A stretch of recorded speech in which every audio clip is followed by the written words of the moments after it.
It's Teardown Tuesday today, and I'm going to tear down a mystery item that I'm not going to reveal just yet, but I will tell you that I've never worked on one before. I've never torn one down before. I've never operated one before, at least not one at this level. And I don't know anything about them, about what's inside it, what's not. And I thought this might be interesting because it was going in the garbage. The guy said, "Hey, you want to try to fix this?" I said, "No, thanks." I have a teardown video for you today. No, it's not a remote control. This was given to me, and I'm not even going to attempt to fix it. And you'll see why.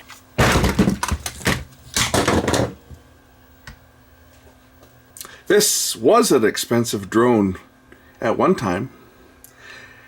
It's not mine. Well, I guess it is mine now because a fella gave it to me. And he says, "Oh, you want to try fixing a drone?" I said, "No." He said, "Well, I'm throwing it out so you can have it. If you get it working, let me know, and I'll get you to send it to me." He's left the country. He actually gave me some tapes, gave me some Betacam tapes, and some, well, he gave me a bunch of tapes, some that I'm trying to get rid of, that I can't use. DVC Pro tapes, for example, which are sitting around here somewhere. I've put them up in my last video that I'm going to get rid of them, sell them, give them away, whatever. Try to sell them. Anyway, he gave me some tapes. It was a fellow that I bought a Betacam SP deck from him a while back, the one that I had to fix a display on. He contacted me and said he was leaving the country and he had some stuff to get rid of. And I took the tapes off his hands and he says, "Here, you can have this drone." So this is going to be a teardown. As you can see, it's seen better days. The camera has just got ripped right off of it. I don't know what it was probably carrying another camera filming with it, but he could have been filming on this. Anyway, it crashed. It took a hard landing. This one must have come down, must have come down and landed hard and broke the arms off. I'm sure this thing probably could be fixed if someone wanted to spend the money on it. That certainly someone is not me, because first of all, I don't have the controller for it, I don't have the battery for it, I don't have the charger for it, I don't have any props for it. I do have the motors. A lot of good they're going to do me. But I figured you guys might enjoy seeing this thing come apart, and we will take it completely apart so that I can dispose of it. So let's get started on here. First things first, we'll take apart this side here and just see where these things are connected. We'll take the motors apart as well. Looks like these are all put together with hex keys, so let me get my hex keys out and we'll start to disassemble this piece of junk. For those of you wondering, this is the DJI, or was a DJI Inspire 1. And this actually even has, well, it's got all kinds of sensors on here. It's got, this would be an ultrasonic type distance sensor. It has a downward looking camera on it as well, so that it can figure out where it is from the ground, like a lot of the drones did. And I expected that this would be metric, but the hex keys are actually not metric. This one here is a 1/64th is the size. So let's start taking things apart and just see what falls off on this unit. I'm sure there's people right now that are screaming at the computer, but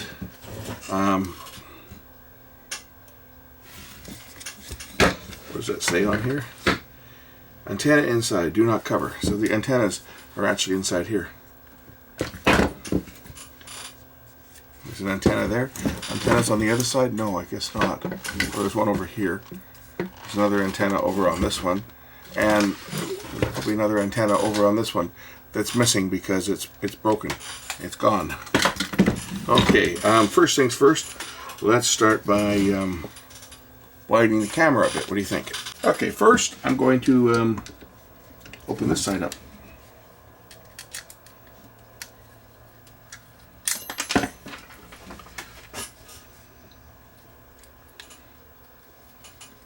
Oh, come on. Now I don't own a, well, I shouldn't say I don't own a drone. I've got a couple toys. Like the AR drone, the little toy that came out a number of years ago. I got a couple of those things kicking around. They don't fly. I had an accident with mine, kind of like, well, I don't know if it was as bad. Yeah, it was as bad as this. It crashed, and took my GoPro out with it.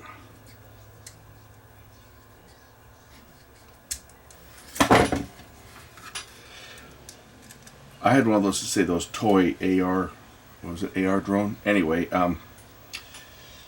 what made mine crash was, oh, I kind of effed up. You see, they used your cell phone. They worked off of, I think it was off Wi-Fi. You connected by Wi-Fi to the unit itself because it had a very limited range. You couldn't fly it very far. You had to be within the range of Wi-Fi. So you basically had to be able to see it. But what happened on the one that I have is, well, the app was pretty buggy. And I received a phone call while I was flying it. And I'm ignoring the phone ringing, right? But of course, when the phone's ringing, it's cluttering up the screen. So I tried to swipe over to get rid of the stupid phone call because the phone just kept ringing. Well, actually, it rang more than once. It rang, and I ignored it. And then it rang again because the person got my voicemail, but they decided they were just going to phone me right back. So the phone rings, and I'm not able to do much while it's ringing. So I figured I'm going to kill this phone call. I'm going to swipe over and shut off the phone. And when I swiped, somehow my finger got too close to the emergency stop button on the screen. And the emergency stop button does just that. It kills all power, and your drone becomes free-falling. And, well, my drone became free-falling from probably 100 feet up. I was not too happy. But I've still got it. Mine's got the arm is broken. One of the arms is broken. It's plastic on it, right? I think that's all that's wrong with it, but I've just never got around to fixing it. The novelty of drone flying has worn off. Maybe if I had a nice one like this, I'd be more into flying it, but I'm going to unplug these cables here. There's a couple of connectors down here. I guess it go to the antenna that's in the base here or something.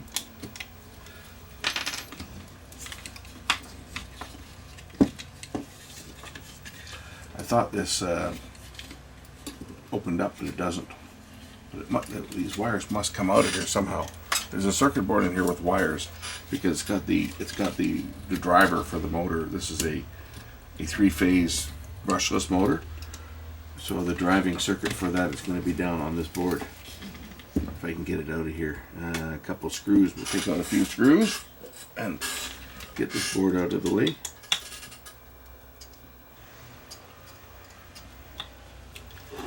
I think if I were to buy another drone, I would buy the smallest, cheapest little piece of junk that I could find, because I'd just be interested in using it for doing aerial photography. But the problem is, these days, just doing aerial photography has become a hassle because there's so many places where they do not allow you to fly drones. Like the places that you'd really want to take some pictures, they won't let you fly them. And this is not a Canadian thing, this is an American thing too. This goes way back. 10 years ago, when I was going through the mountains in the States, and I went through the Grand Canyon and went to Moab. And I did some video, I did some stills, I did some time-lapse. I haven't even processed some of those images yet. They're still sitting on the hard drive. Someday I'll get around to that, make a nice little time-lapse video. But anyway, I'm getting ahead of myself here. So I'm set up with my camera. It's an antenna that's down here. I'm set up with my camera doing a time-lapse, and this fella pulls up behind me in his Jeep, and he gets out. And this is this was in Canyonlands. And this guy gets out his drone with his FPV goggles. And he's going to go and fly and do a time lapse or do a flyby. So he talks to me. He asked me what I was doing. He said, "Are you filming?" I said, "I'm doing a time lapse." I said, "I'm going to be here for probably another half hour." because my camera was taking a shot every 5 seconds. It was a still camera. It was taking a shot every 5 seconds. So I said, yeah, I'm going to be here for, there's the antenna right there. For, I'm going to be here for a little while. But, so he said, okay, yeah, he was just going to be flying his drone, and he says, I'll stay out of your way, and I'll fly behind you so that I'm not going to get in your shot. And I said, that's great, nice of you to consider that I'm trying to produce something that looks nice. I was looking for the cloud formations around the convection heating in the summer. You get all kinds of neat cloud formations that build up. Anyway, he puts his drone up, and his drone wasn't up for more than a few minutes. And he's got his goggles on, right? So he's not able to really see what's going on. He's concentrating with his FPV goggles and just kind of leaning up against the hood of his car and flying this thing, taking some pictures. And all of a sudden, the park ranger rolls up behind us, and of course he doesn't see anything. He doesn't figure out what's going on. And the guy walks over behind him and he taps him on the shoulder and says, "Bring it down," for flying a drone in a state park, which I didn't know that was illegal. You guys tell me, you know the laws better than me. All I know is that the guy had a few words with him, and it wasn't just like, here, we're giving you a ticket. Maybe this guy was a repeat offender, maybe he'd been warned before, but anyway, it was they confiscated his drone and they took him away in the back of the car. I guess you can't put these things up just wherever the hell you want. I know that they're in Canadian parks and national parks, you're not supposed to put drones up. So I guess the same applies to the States. But again, I never really paid much attention to it because I don't have a drone. Or don't have a drone worth being called a drone. Alright, what do we got here? Well, we got this wiring harness that goes down here, but this probably that might be a disconnect point. Is this a disconnect? I think it might be. Yeah, that looks like a disconnect point, and the wires have been taped. The connectors have been taped together so that it doesn't come apart mid-flight, because having a connector come apart mid-flight would ruin your day, I think. And that's exactly what it is. They've got these taped together. Let's just remove it, and there. See, now I got a drone motor that may very well still work. That might be something that's worth keeping that and parting it out. I guess next we'll pop apart this next piece and see what's in here. I'm sure that just wires that go down the tube to the other side, but let's take out these screws. The warranty void if this label is damaged. There's a sticker on here. If you just peel the label off, there, see, I just voided the warranty. Oh, it even says void. Or it says DJI. The labels come right apart. It's like the old stickers they put on movies when you rented them. If you damaged the sticker, you had to buy the movie.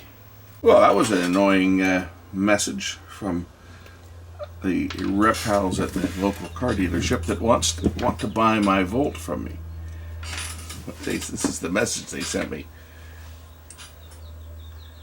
It's like, no, I'm not selling it, but it says, "Hi, as a local Do-It customer, we know your Volt is well maintained, and we are currently looking for pre-owned vehicles and would like to buy your Volt or trade your Volt. Please reply, sell or trade if you're interested. We will contact you right away." No. See, until you guys bring out another plug-in hybrid, I'm going to hang on to mine, because that's what I want. I want another plug-in hybrid. I'm not going to buy a gas car, and I'm not going to buy a full EV. I kind of like having the best of both worlds. I like the fact that I don't have to buy gas, and I can just drive it on electric power, but when I do need to go somewhere that's beyond the range of the battery, I have that option of just driving.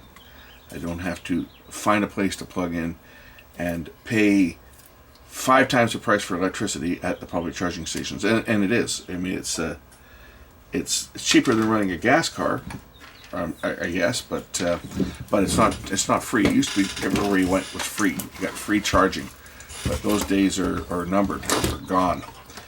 So what I pay here when I charge my car on the overnight rate is between 6 and 9 cents per kilowatt, depending on how much I've used in the month.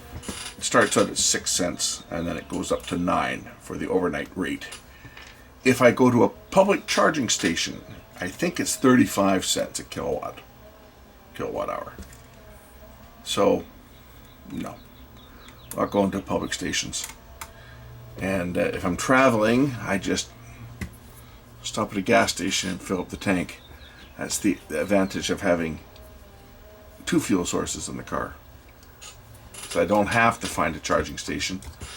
Unlike the Tesla drivers and all the other EV only drivers, if they're traveling, they gotta find a place to charge. Pray that the charging station hasn't been vandalized by the copper miners stealing the copper in the cable, which is another problem that's started to crop up. Gee, I couldn't see that not happening. And of course, pay the inflated cost of electricity at said public charging stations, which again, as I said, is a lot higher. I pay 6 until I hit tier 2, and then it goes up to 9. So I've got this piece taken apart. Now this here obviously is a hinge of some type, because this is what keeps the rotors. There's a jack screw down here that will move this assembly up and down. Right, you can see it here. There's a jack screw there that will move this assembly up and down, which would change the pitch of the blades, and with the control arm, this would keep them straight. And unplug the controller. This one's for the little flashing lights on the end, the red and green lights. And then pop these screws and the circuit board should lift out. Of course, all these larger drones like this now, you have to have a permit, you have to have a license to fly them. Never used to, but you do now. You can only, like, they have to be under, like, I don't know, 25 grams or something. You got to be really small. You can get the little tiny ones and just fly them around, like for doing your personal photography, but anytime you want to use one of these larger ones like this, now it's all you have to have basically a drone pilot's license to operate them.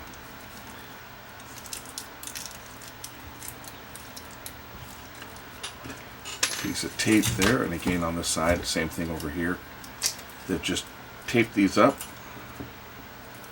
with some rubber tape. It's not electrician's tape, it's just like rubber tape.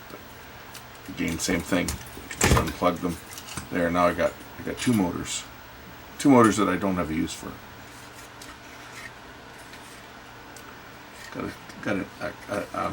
I think it's just a bicolor LED in here.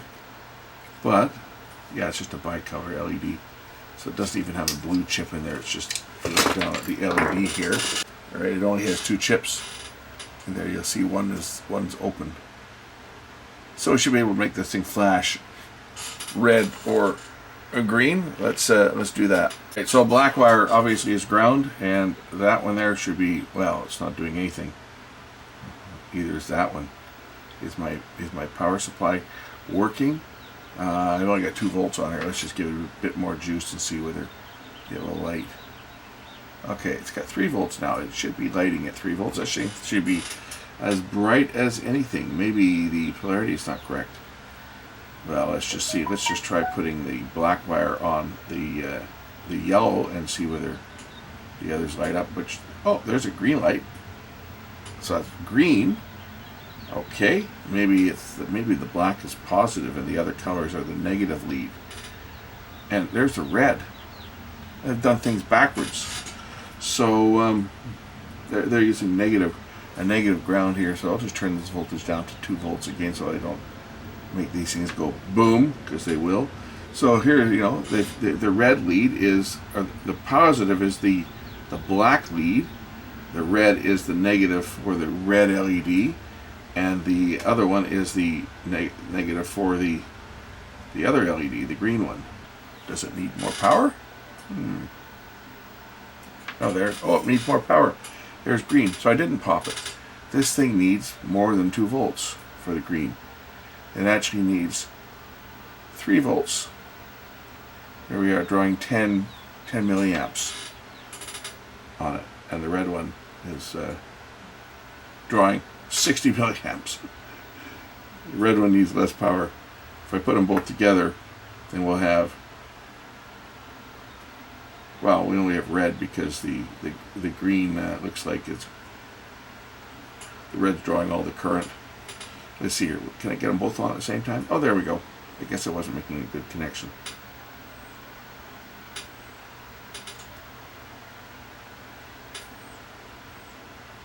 Green, and then yellow. Oh, and then the green goes out. See? Because the red's drawing more current. Going over the limit of my power supply and dropping the voltage down because I got my current limiting set. That's what's happening here. If I increase my current a bit, the green will come back on. There we go. That's what happened there, you see? The green's drawing, or the red draws more current, and it's over the current limiting. So then the green goes out. If I increase my current a bit, now 250 milliamps. Oh, this will probably not end well for this LED. Should we help it? Should we help it along?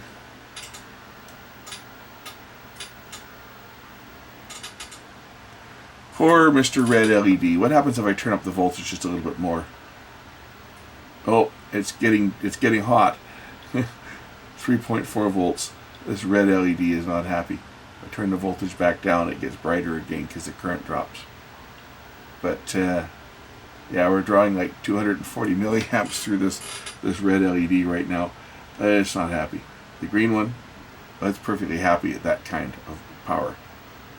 That is actually quite bright. I can't look at that, it's so bright. But the red one, not happy.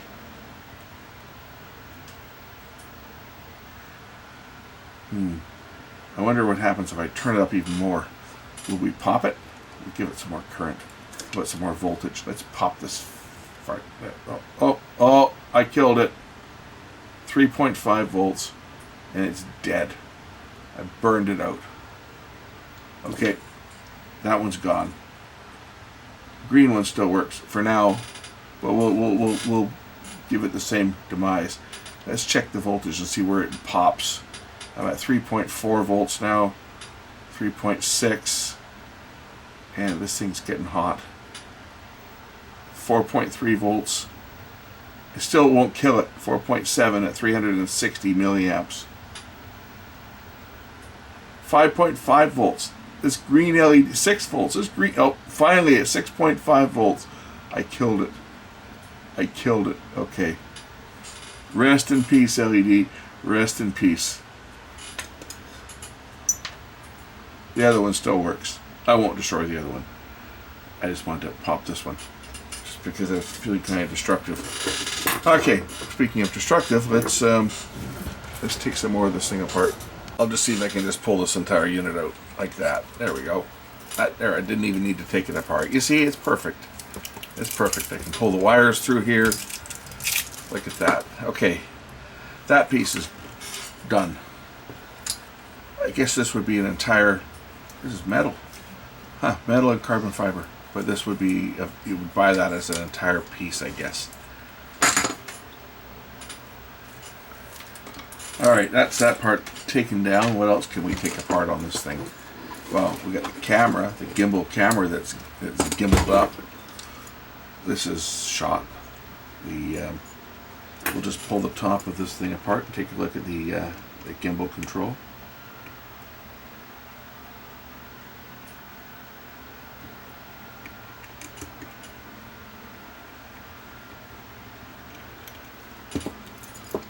There we go.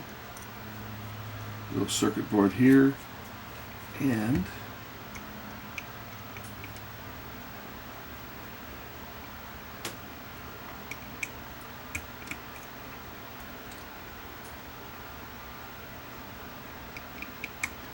it'd be nice if this camera could be made to work as a standalone gimbal camera, but I don't think that's going to be possible because it needs to talk to the rest of the drone. Like if this thing would operate independently with just, a couple of wires and a signal to tell it to record or not, that would be cool. But that's not the way they work because as the pilot, it's not just holding it in one position. You can look around, right? So there'd be control signals passed down this, even though it only looks like it's got, I guess it's got more than 3. It's got 2 big heavy conductors and a bunch of other ones down here.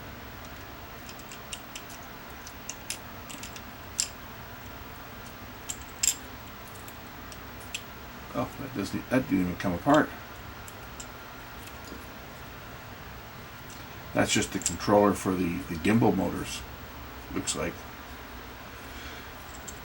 The main power cable goes in below here and goes into this section.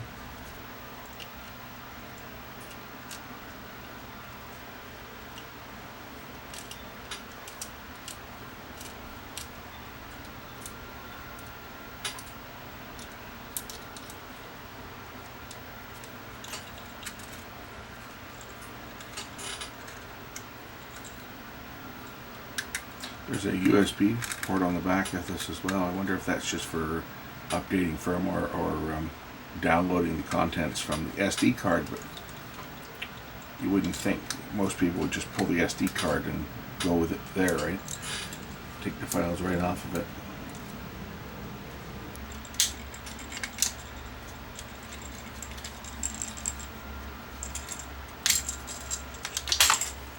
Oops.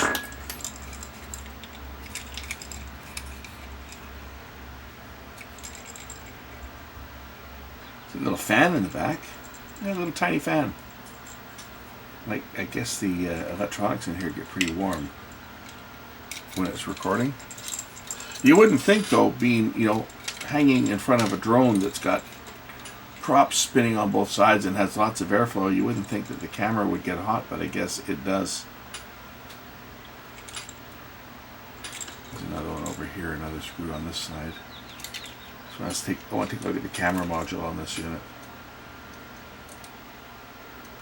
before it goes into the bin beside me, because that's where the stuff's all going to be going. It's all going into the bin. I don't need it. It was headed to the bin before it was given to me to send to the bin. Given to me to do a teardown on, so that is exactly what I'm doing. I'm doing a teardown. Okay, so there's one connector here. We'll just unplug this one. It's a ZIF connector, so we'll just do that. There's another motor here that controls the tilt of the camera, because this is a 3-axis gimbal, right? So you got one motor here to turn it this way, and you got another motor here that turns it this way. And there's probably also some active stabilization on the lens, I would think, maybe.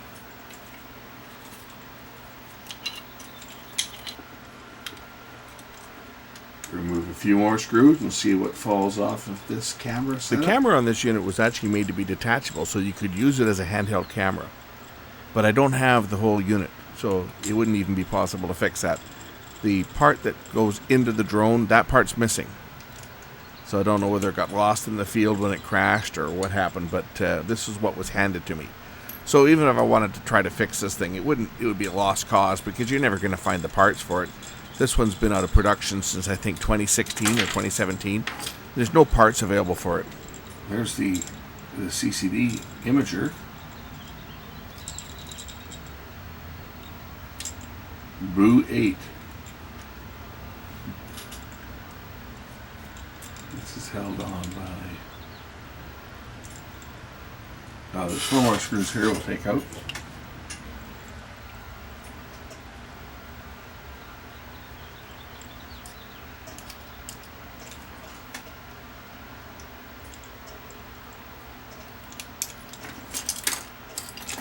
And there is the imager for this one. Let's take a look at that, a little close-up of this imager. So that's going to be a CMOS imager for sure.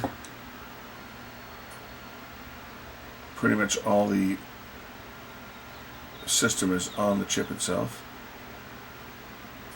Okay, we'll pull some more screws out of here and see what falls off next. And there are more screws that hold the front nose cone on. These are Phillips screws. Why couldn't you guys just pick one type of screw and stick with it? Why have 3 different sizes of hex keys and then Phillips?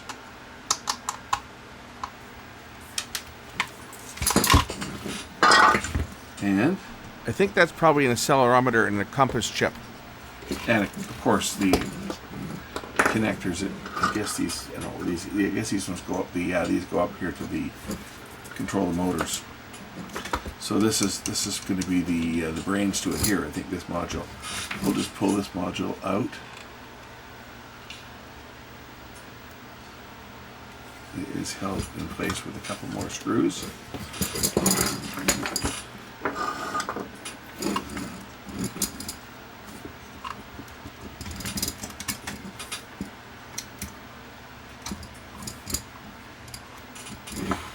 Okay, now they're starting to piss me off. Not only does this camera use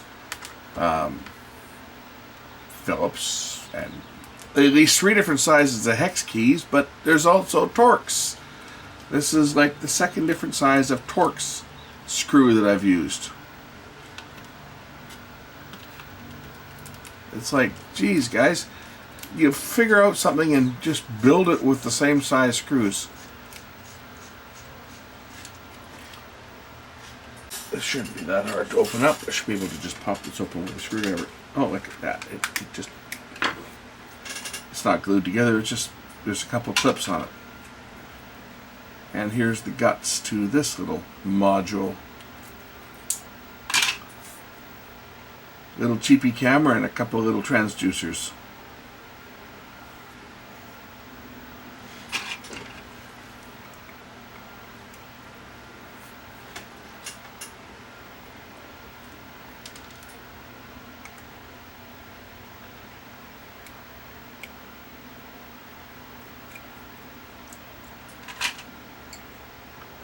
And there's the little sensor on this one.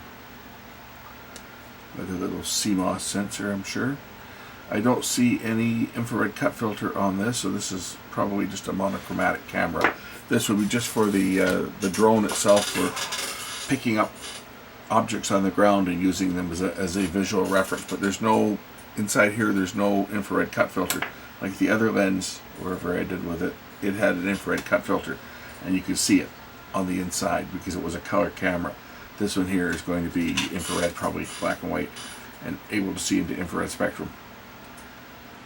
But that's that.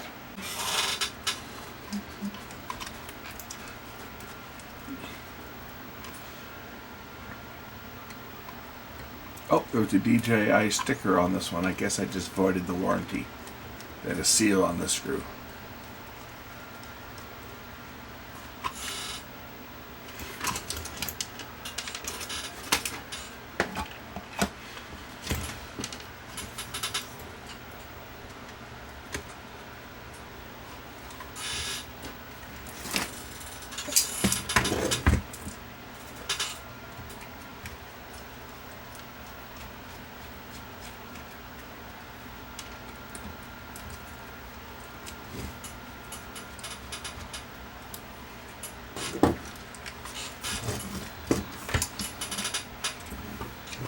Other one is 4 antennas. That's for the 4 antennas that are in the below the rotors.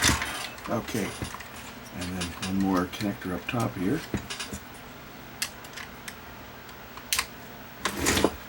And we have the navigation control module. Let's open this up and destroy this in the process.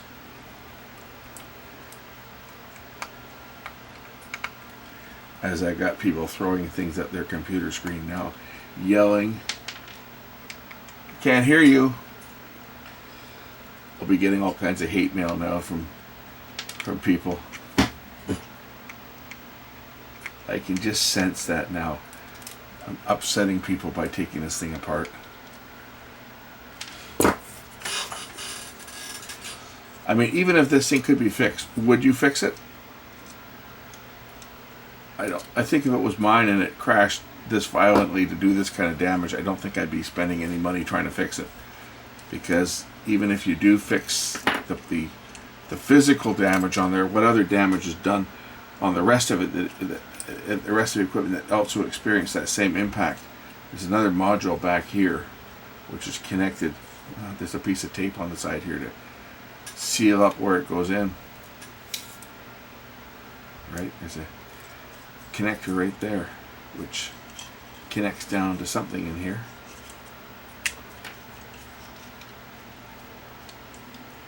Main processor. It's got some heat sinking on here.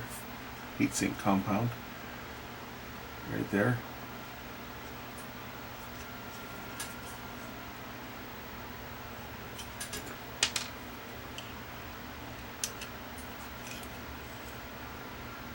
The radios all plug in down there. This would be the radio section. I think that's why it's shielded here.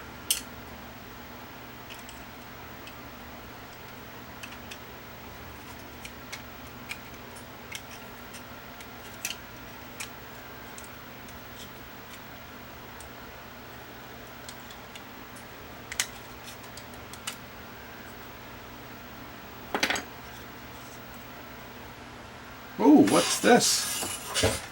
Interesting.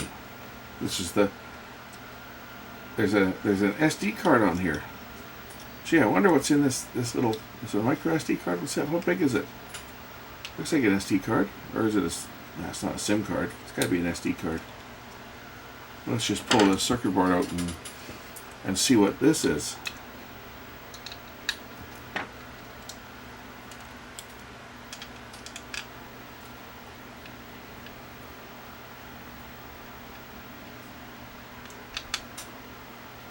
I mean, it's not accessible. It doesn't have a sticker over it to access it. Meaning the only way to get to this, to change it, is to actually pull the module apart like I've done. So on here we have a list of every time this thing's been flown. Every day that this unit was up and running. There's a log file created. What do we have here? So what that boils down to, boys and girls, is say your drone gets seized for doing some illegal activity. I don't know, maybe things like, I'm just going to go out on a limb here, besides the obvious. I'm going to go out on a limb here and say you're using your drone to drop contraband into a prison. Well, gee, that never happens, right? It does. And they capture your drone. They can do forensics on your drone, take your drone apart, and see everywhere that your drone has ever flown before. And if you've ever flown it around your house, they'll have your address as well. So there you go. That's what's on that micro SD card, which is buried deep inside the control logic for your drone. So if your drone gets lost, you'll have a perfect record as to wherever it went, or whoever finds it will know exactly wherever it's flown. It should come right out.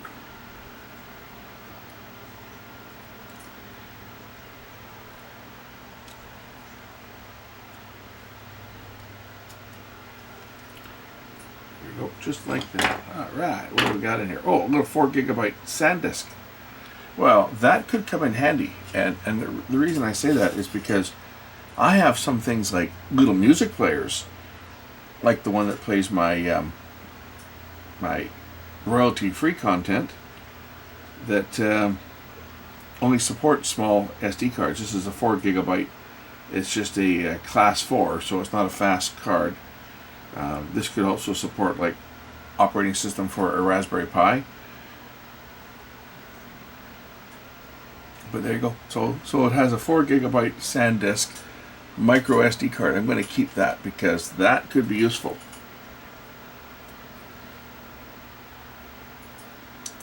The rest of the stuff is not useful. Oh, it has a little button on here, a little reset switch of some type, and an LED as well. Interesting. Not that you would ever get to see that because it's all sealed up inside this box. So that would just be strictly for testing. Wonder what this is here on the back here. Another little module that's glued down. What is this thing? It's probably not going to come off without a fight. Yep. They don't want anyone getting into this. I mean, they probably did it to make it kind of waterproof too, but still. They don't want anybody getting into this thing.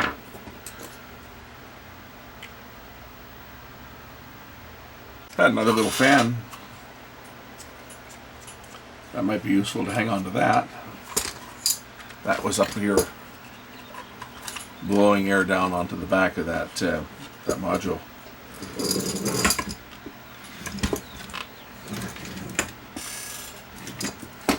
I don't think there's really much more to see on this thing. There's just this elevator here, which is just a screw that's not even turnable.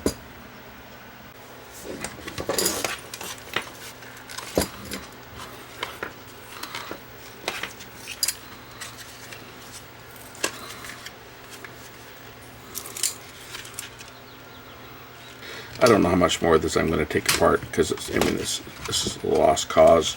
I just wanted to see what was in it. I think we've seen most of the major components. Oops. Well, there was some more stuff up there.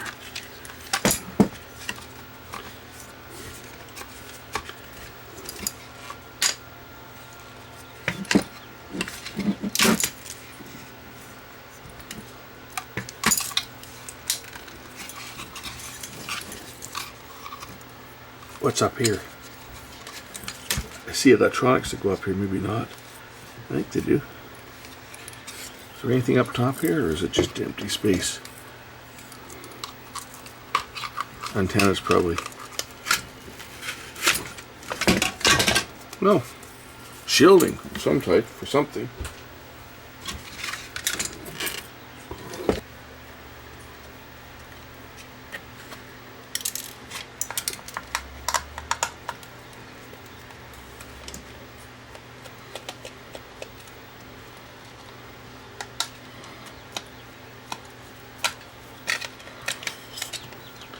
What the heck is this? GPS stuff? It's a GPS receiver for sure. This is definitely a GPS signal receiver. So there's that. Antenna 2.2. Okay, well that's a GPS receiver out of it. That's where that was. That was right up under here. This looks like it's been bent too. Looking at this whole chassis has been bent when it landed. So even if someone wanted to fix this thing, I think the chances of actually getting this thing to work are slim to none. Because I can see that just looking at this here looks like it's bent in here. That's probably why this won't even turn. Try to turn this screw here. Right, try to turn the motor and it's like it's seized right up. Anyway, I think I'm going to end this now. I've taken this thing apart, I think, as far as I want to take it apart, and now the rest of it can just go in the bin. Unless somebody wants the pieces off of it, I don't think anybody's going to want this, unless the motors are of value to someone. But anyway, I'm going to end this one now. This has come apart more than I really expected it was going to, and I'm going to leave it at that. Throw my secure bits back where they belong so that I don't lose them, what's left of them.